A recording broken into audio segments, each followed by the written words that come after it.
নমস্কার। যাদের লগ্নভাবে শনি এবং কেতু অবস্থান করছেন তাদের বিশেষ করে বিভিন্ন রকমের তন্ত্রমন্ত্র প্রয়োগ বা ভৌতিক ক্রিয়ার দ্বারা আক্রান্ত হতে পারেন।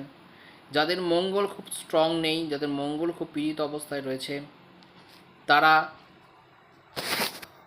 যে কোনো তন্ত্রমন্ত্র ক্রিয়ার মধ্যে প্রবেশ করতে পারেন, এফেক্ট তাদের শরীরে আসতে পারে।